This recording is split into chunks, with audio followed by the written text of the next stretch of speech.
Hello? Can you hear me? Okay, there you go. Whew, that scared me. I, no worries. I'm right here. If And something's on your, you gotta shut up. no offense taken. If you want a quiet moment or just need, There we go.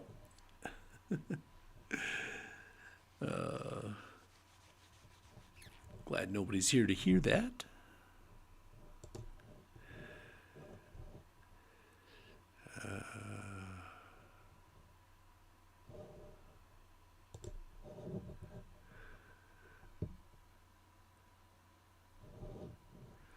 Oh, that's good enough. Okay.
Okay.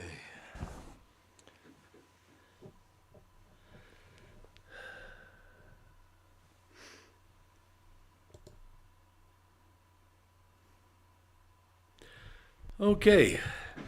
Time to get this show on the road. Uh, okay. Well, it's a couple minutes early, but I'm going to start anyway. Anyway, what we're going to be talking about today is Greenland, Iceland, NATO, Europe. What are they? What's really going on there? That's the question. And what are Trump's implications? Well, first of all, if you read, I probably should do a, special. I should probably should do an episode where we're just focusing directly on the strategy document that came out of the White House last year.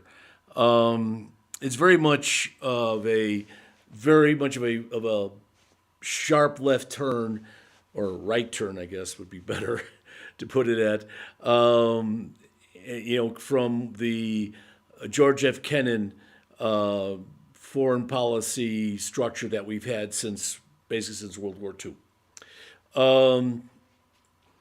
George F. Kennan was the man who articulated our Cold War policy. And despite the fact that the United States is often accused of being, very inconsistent and inconstant, Nothing could be further from the truth when it came to our behavior after World War II. All presidencies and all Congresses stuck to the playbook. Eisenhower, Kennedy, Johnson, Nixon, Carter, Reagan, they all stuck to the playbook. They all supported NATO and our defense alliances that basically surrounded and contained the Soviet Union. Our policies towards the Soviet Union were remarkably consistent throughout the whole period. Both parties supported our military. Both parties supported, building our aircraft carriers, building the B-52s, building the F-15s and the F-14s and so forth. All these things were done bipartisanly, and the nation got used to the parties acting in a bipartisan, unified manner. We would react to world crises in the same way, Republican or Democrat.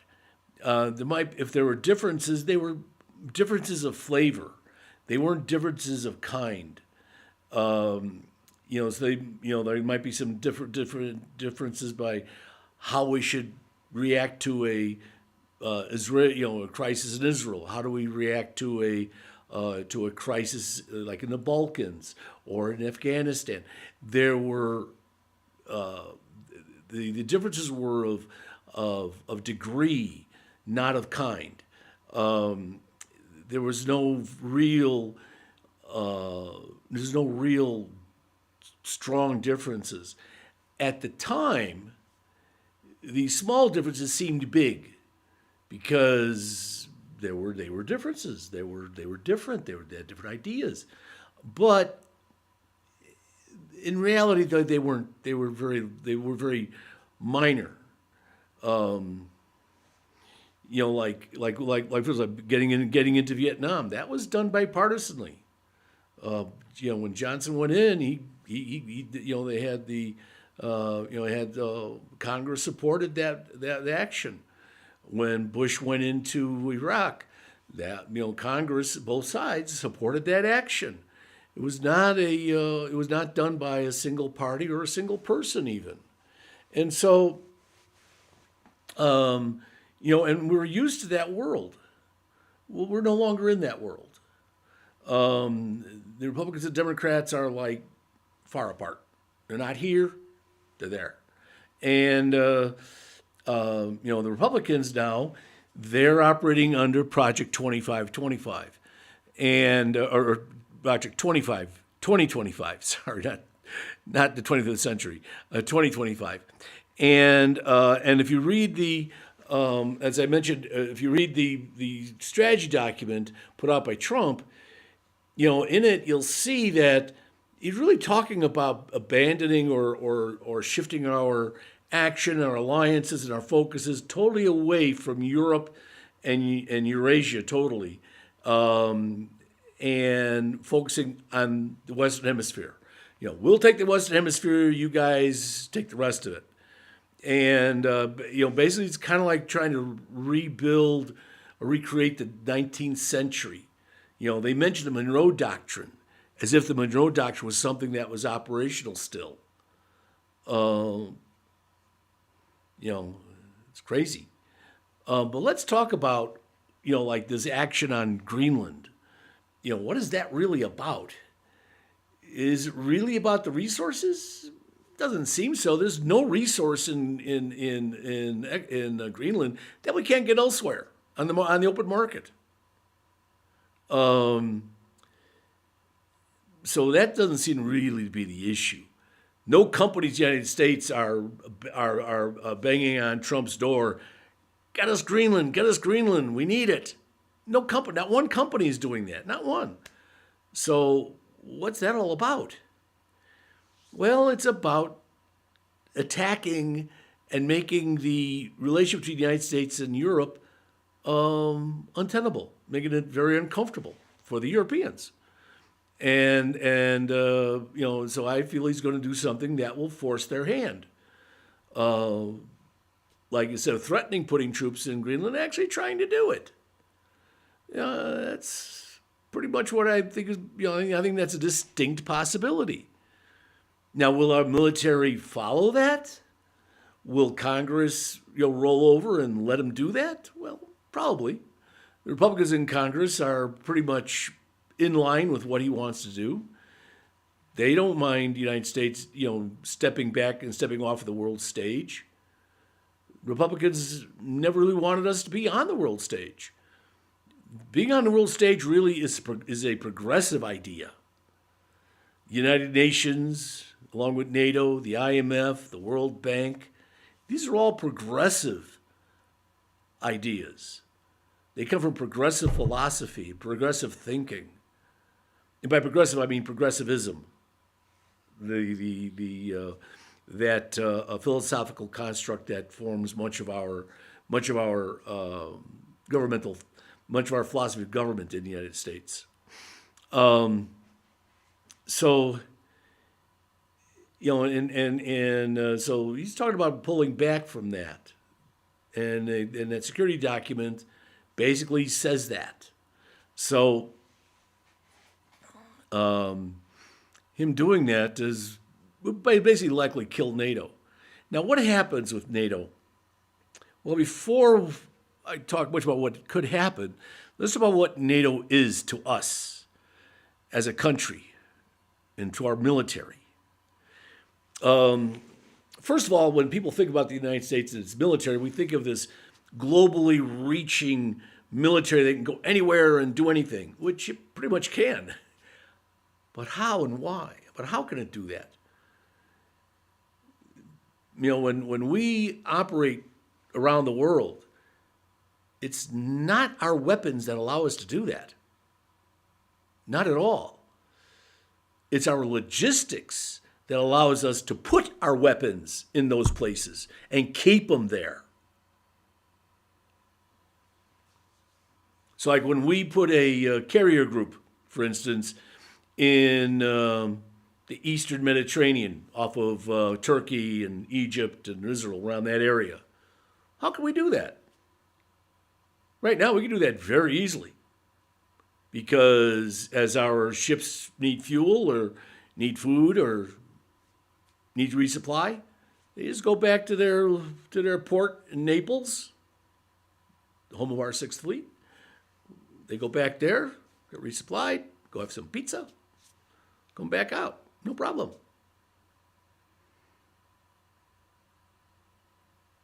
Well, if we're kicked out of NATO or if we resign from NATO and there is no more NATO, then there likely won't be any Sixth Fleet in Naples either. Because they're talking about basically, pulling all the way back from Europe.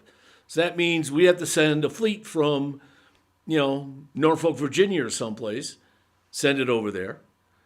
Now, sure, the aircraft carrier can sail forever, or at least by its fuel, but still, when it needs a change of crew or it needs needs to get more fuel or something like that, it can just stop by at Naples to get that. Well, if we don't have a base over there anymore, it's got to come all the way back here. But more importantly, it's the support ships, the destroyers, the cruisers, etc., that go along with the carrier group. They typically have a range of 8,000 miles, something like that. Well, if you already use up 3,000 of it going over there, and you're going to have 3,000 of it to come back, that gives you only maybe 2,000 or 3,000 miles to to piddle around over there. That leaves on station. That means the ability to put our fleet on station and to keep it on station all the time is going to become much more difficult.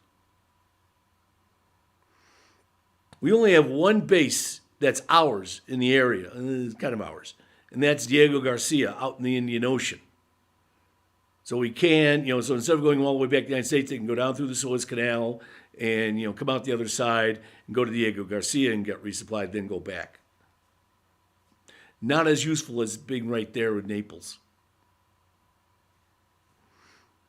and then having air bases in Crete and in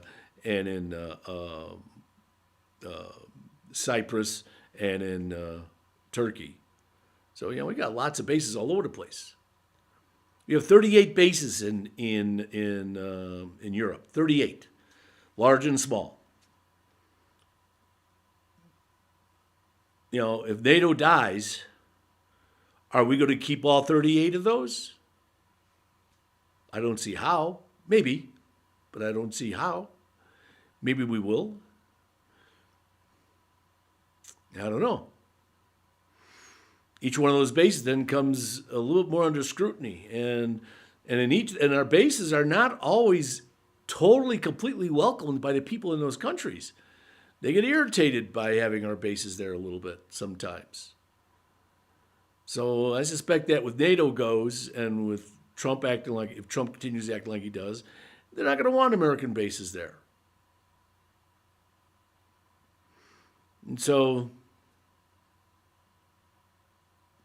our power then becomes more restricted to the Western Atlantic, and Eastern Atlantic now becomes much farther away.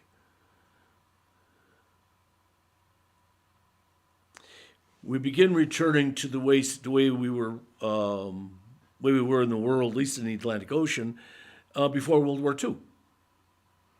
We had our bases in the United States and some islands in the Caribbean, and that was pretty much it. We didn't have any European bases. We didn't have any bases in Africa, at least on the and no bases on the Atlantic side. So we as an Atlantic power, we would be strictly a Western Atlantic power, not an Eastern Atlantic power.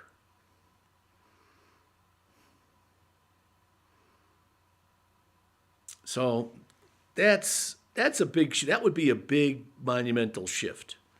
Our geopolitical situation would be severely affected. And also, if we're not ahead of NATO, then the question is, that is what gave us the ability to call ourselves head of the free world. Because NATO basically was the free world, and we were the primary participant in NATO. We helped define NATO. It was our alliance that we created. And so we'd be a much weaker nation than we are today. Or I should say that we were a few years ago. Because Trump has basically gotten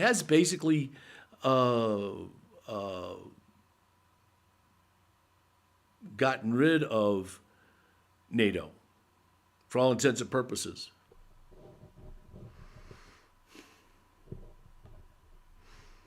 And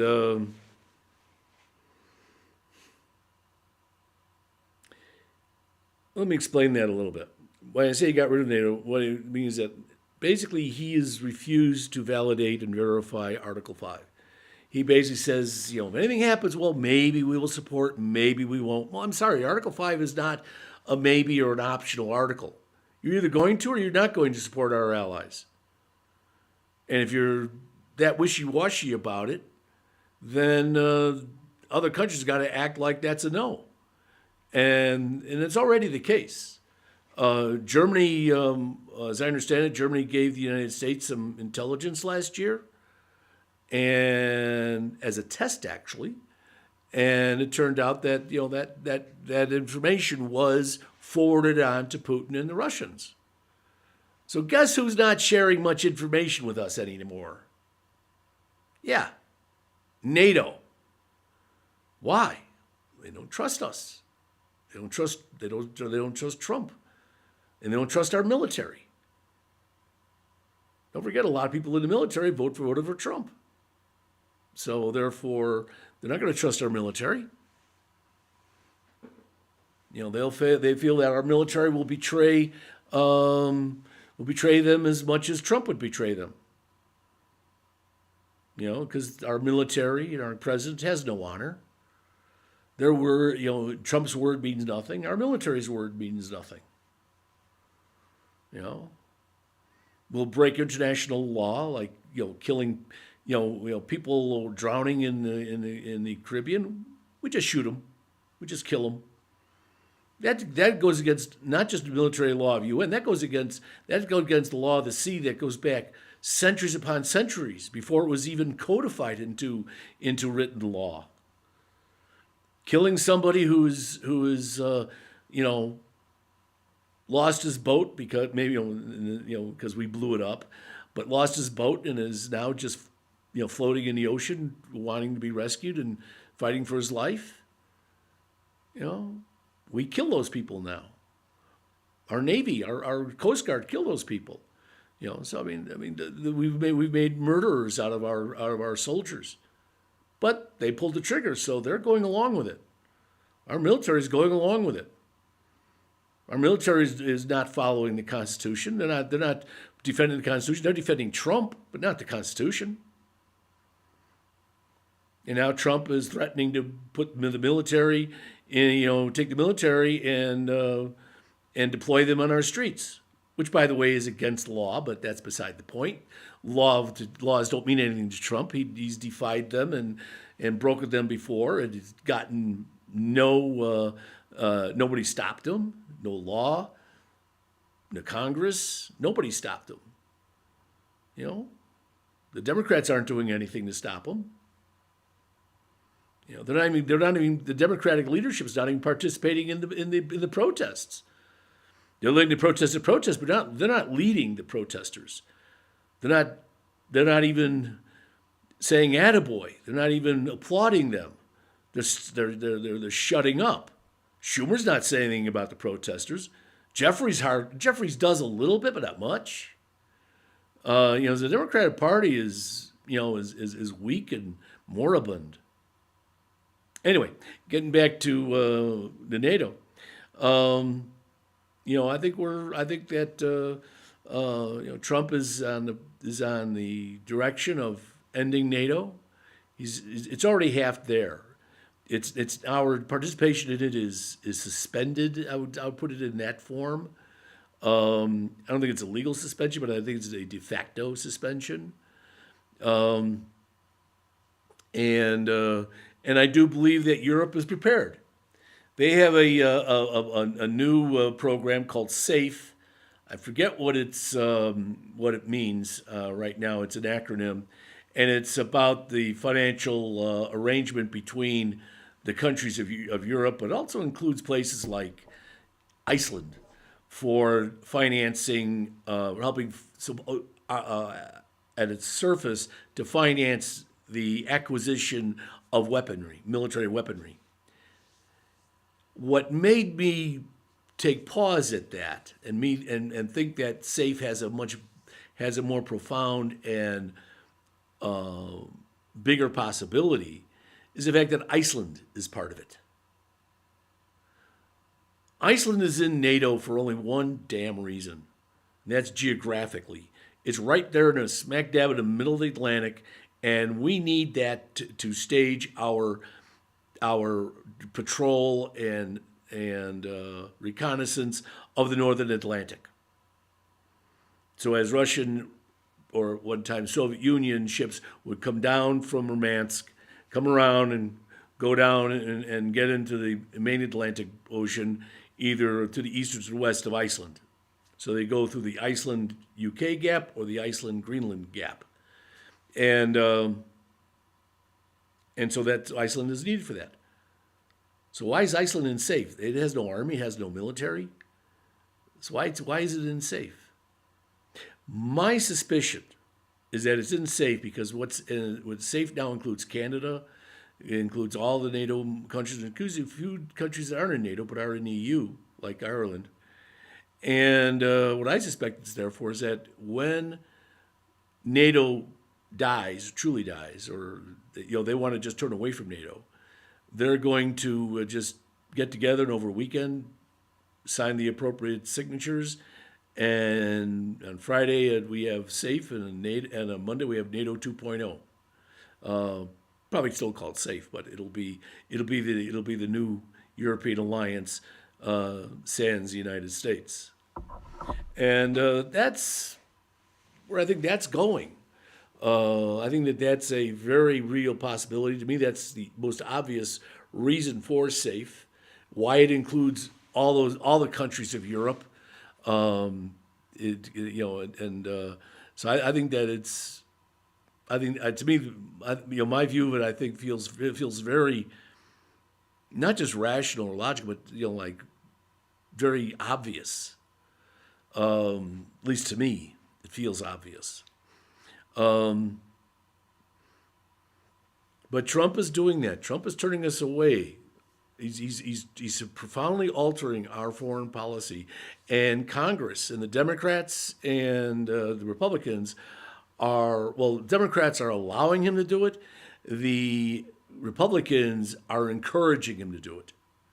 The Republicans are part of this whole process of trying to weaken the United States, withdraw the United States from the world stage, except for South America. There we want to impose our will more so. He wants to basically conquer Latin America, which pretty stupid because they're not going to want to be conquered, and they're a billion people, and they have all the abilities to exist. And Europe's not going to sit back and be pleased about that in any way, shape, or form. So I think that's a decided possibility that when Trump tries that, it's just going to blow up in his face. And whatever Trump does blows up in his face. He's not a very bright guy. He's not a very successful guy. He's very persuasive, and he's able to compel people to act against their own interests. Like Lindsey Graham. He's got him, hogtied. And now how? I suspect he's got some blackmail dirt on him. So, that's what I think. And, it's unfortunate, but the Republicans are they're all ineffectual, and they're all in his pocket. Every single last one. They're cowards. They broken their oath of office. They no longer support the Constitution. They support Trump. They support Trump over the Constitution. And in that, I also include most of the members of the Supreme Court. They don't support the Constitution. Why should they? That the Constitution is not butter their bread. The billionaires, they're the ones that do it. They're the ones that support them and give them the money they like and want. That's my suspicion. Am I wrong? Am I right? I don't know. But they're acting like they're bought. They're acting like they are that they don't want to follow the Constitution.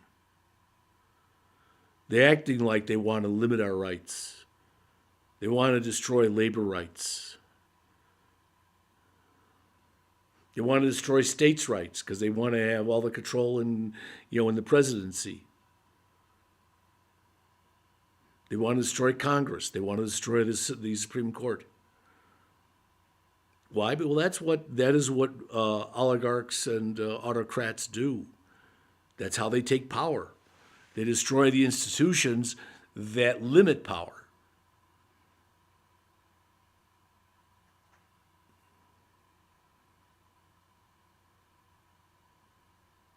It's unfortunate. We've come a long way as a country.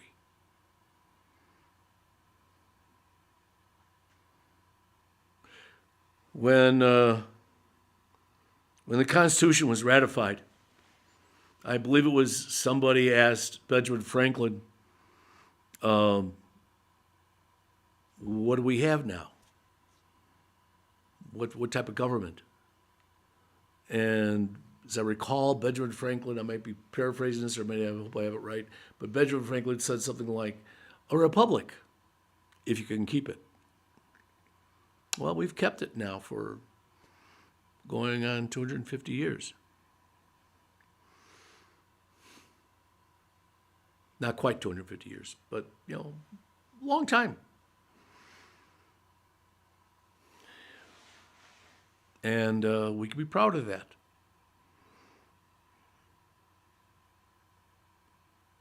We've got the longest surviving Constitution in history. Right now, it's hanging by a thread. Hanging by a thread.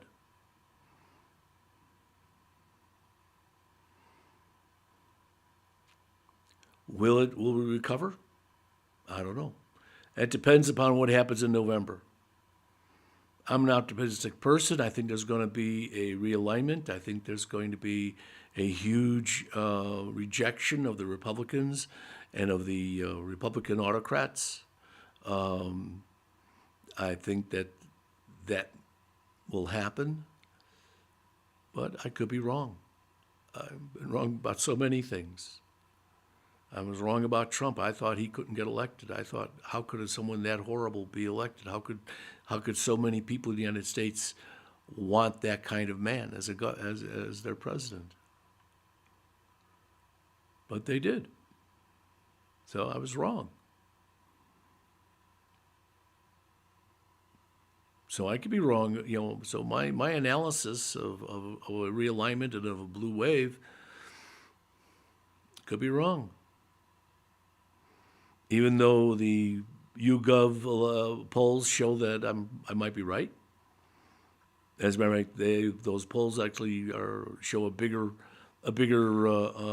takeover of the Senate than I did, or than I do. But just as I might be wrong, so could YouGov polling be wrong. The biggest mistake we've made in the past 20 years is, one, assuming the polls are right, and two, assuming that someone like Trump could not get elected. He gets elected twice. Go figure.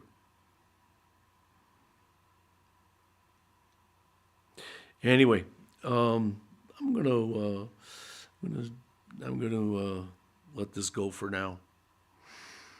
We'll talk about some other issues. I'm going to start talking about some issues on the Far East. I want to talk about Taiwan and Japan, the Philippines, and China.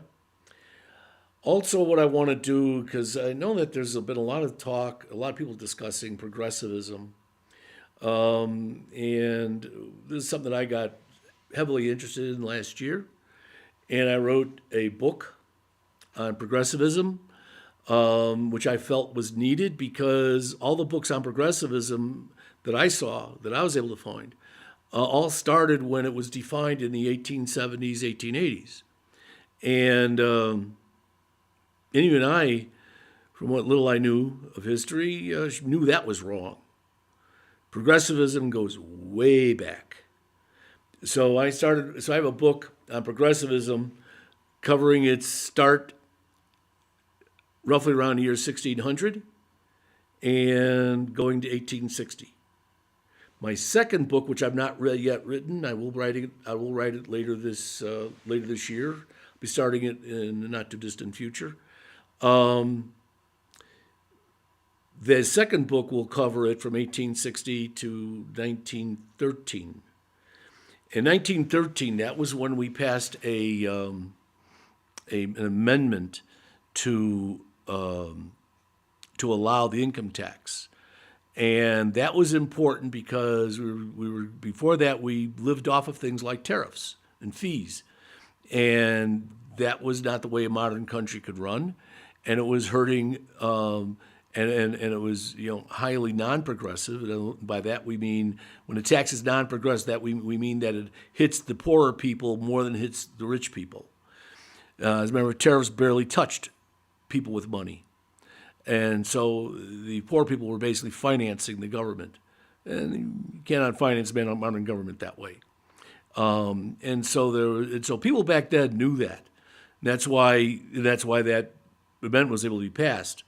If you know anything about passing amendments, it's not easy. So we had, the Congress support it. We had was it 3/4 of the states have to vote for it. So it got broad support to allow the income tax, and so we can move away from tariffs.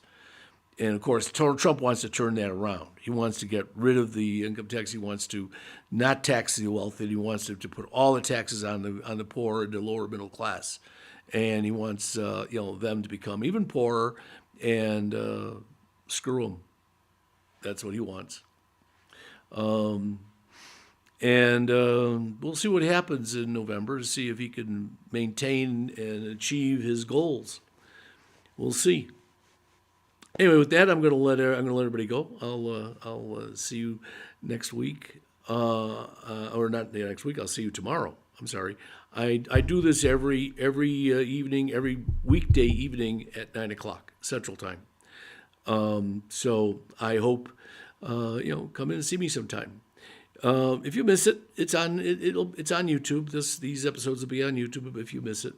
So anyway, I'll let you go. Take care, and I'll see you tomorrow.